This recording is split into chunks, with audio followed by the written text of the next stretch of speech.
Okay, it's time for another rant video. I'm going to try and keep this short as possible. But what's kind of really ticking me off, especially on social media, it's this outrage and cancel culture that I'm seeing on social media.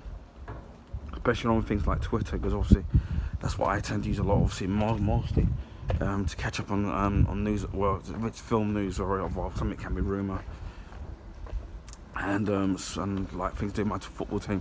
But yeah, you're seeing people being outraged over every little thing now, and it's getting really kind of ridiculous. And I think some of these people have way too much time on their hands. If you've got the time to do it, I mean, I've got health problems.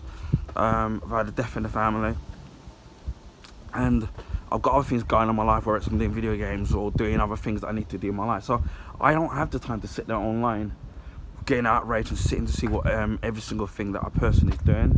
I really find it pathetic when you're seeing these people do that when they're getting outraged. Now, there are things that you can get outraged about. For example, if there's a form of like someone's being bullied, or sexism or racism, and these things are, or even being outraged, or for example, let's say the cost of living crisis, where people are struggling, the elderly, crime, things that basically that affect the living of most people's everyday lives, the injustice. So these are things that people should be outraged about.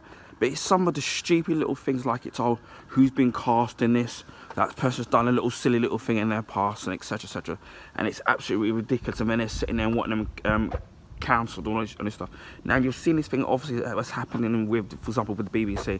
And I'm no lover of the BBC, especially with the license fee, which obviously if you're somebody that doesn't watch the BBC, you have to pay. Even if you watch other channels, or even if you've got Sky or whatever, you still have to sit and pay it. And that's another discussion for another story, which I might video, which I might do regarding the BBC. And so I got no love for the BBC in the sense of more so with the license fee, more to do anything. Then you're getting obviously the things kind of with the BBC presenter and who it is, and now they're trying to sit there and hound and guess who they think it is. And anybody that works for the BBC, they're basically hounding them and making accusations of the person and they don't even know who it is.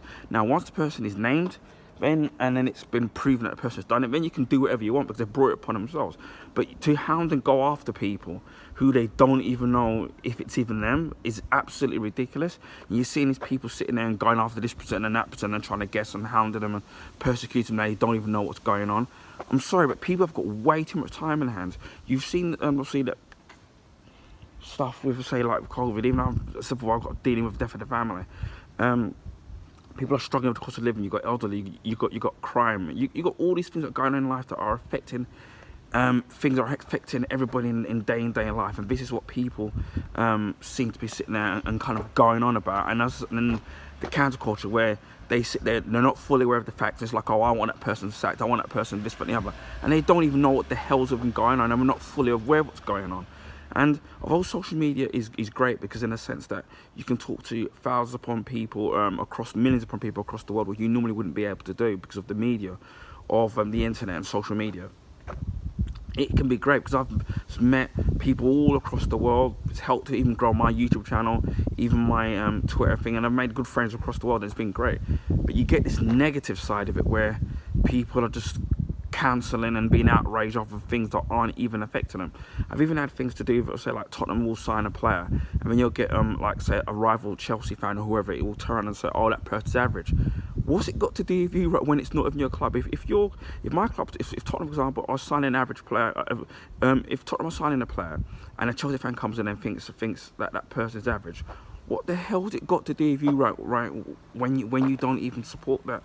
When you don't even support that football team, and it's not affecting your team. And if anything, if my club is signing average players and you're not a supporter of my club, it's probably, if that person's average in their book, and it actually is, then it's just going to make my team crapper. So again, what's it got to do with you? You should be worrying about yourself and not worrying about other people. But yeah, as I said before, I think when it comes to social media and the internet, people have got way too much time in hand, and they should be focusing on the things that are more important in life.